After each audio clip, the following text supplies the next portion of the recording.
আজ রান্না করেছিলাম লাউয়ের ছোকলা। তো তোমরা ভাবছো যে এটা আবার মানুষে খায় নাকি, গরু খায়, এই খায় ওই খায়। বিশ্বাস করো, যারা এটা খেয়েছে তারাই জানে যে এর কী স্বাদ। আমরা এমন অনেক কিছু আছে যেগুলো আমরা হয়তো ফেলে দিই, কিন্তু আমরা জানি না সেই জিনিসটার সাধারণ জিনিস থেকে কত অসাধারণ রান্না করা যায়। তো যারা খাও তারা জানো, আর যারা খাও না তারা একবার এইভাবে রান্না করে ট্রাই করে দেখো, দেখবে ভালো লাগবে।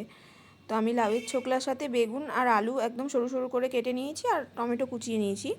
তোমরা যদি মনে করো ঘরে ছিম থাকলে ছিমও কুচিয়ে নিতে পারো। তো আমি তেলের মধ্যে সর্ষে আর শুকনো লঙ্কা ফোড়ন দিয়ে একটু ঝাল ঝাল হবে। এবার এই যে ছোকলা আর যা সবজি কেটে নিয়েছি সেটা দিয়ে আমি পরিমাণ মতো নুন আর হলুদ দিয়ে ঢেকে দেবো। তো ঢেকে দেওয়ার পর 5 থেকে 6 মিনিট মতো রাখবে, দেখবে জল ছেড়ে দিয়েছে। তো এটা ঢেকেই রান্না করতে হবে, একটু আস্তে আস্তে দিয়ে রান্না করবে। দেখো জল ছেড়ে দিয়েছে, দেখেছো? তো আমি আরও একটু নাড়িয়ে চাড়িয়ে আরও 5-7 মিনিট মতো রেখে দেবো। তো তারপরে দেখবে যে জলটা ছেড়ে দিয়েছে, সেই জলটা টেনে এসেছে, মানে ভাজাটা হয়ে গেছে। এবার আমি এই লাউয়ের ছোকলা, আলু বলো আর যে যে সবজি তুমি দেবে সেই সবজিগুলো সেদ্ধ হওয়ার জন্য আন্দাজ করে, এটা পুরো মাখো মাখো হবে সেই মতো করে আমি জল দিয়ে দেবো। তো জল দিয়ে আমি এটা পুরো ঢেকে দেবো, আর কোনো কাজ নেই। নুনটা একটু পরে দেখব, নুনটা আশা করি লাগবে না।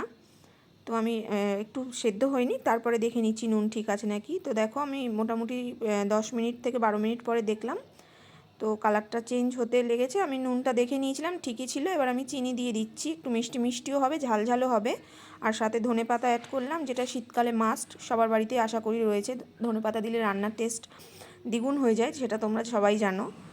তো যারা ধনেপাতা পছন্দ করো না স্কিপ করবে, অসুবিধা নেই। তো এইভাবে আস্তে আস্তে করে নাড়িয়ে চাড়িয়ে, ও আর একটা কথা, লাস্টে একদম তোমাদের যাদের যদি ঘরে কারো চালের গুঁড়ো থাকে, চালের গুঁড়ো দিয়ে দেবে একটু, আর যদি না থাকে একটু ময়দা দিয়ে দেবে। তো যাতে দেখো থিকনেসটা বাড়বে, আর কিছুই না। তো আমার রান্না অলরেডি কমপ্লিট। আমি তো এটা দিয়ে এক থালা ভাত খেয়ে নিতে পারি, আমার কোনো কিছুর দরকার পড়ে না। আমি এইসব খাবার এমনি বেশি পছন্দ করি। সে তোমরা হয়তো বলতেই পারো এসব কেউ খায় নাকি। তো আজকে এরমভাবে একবার তোমরা রান্না করে দেখবে, আর অবশ্যই জানাবে যে কেমন লাগলো তোমাদের। তো দেখা হচ্ছে নতুন কোনো রেসিপি নিয়ে নতুন কোনো ভিডিওতে। আজকের মতো বাই।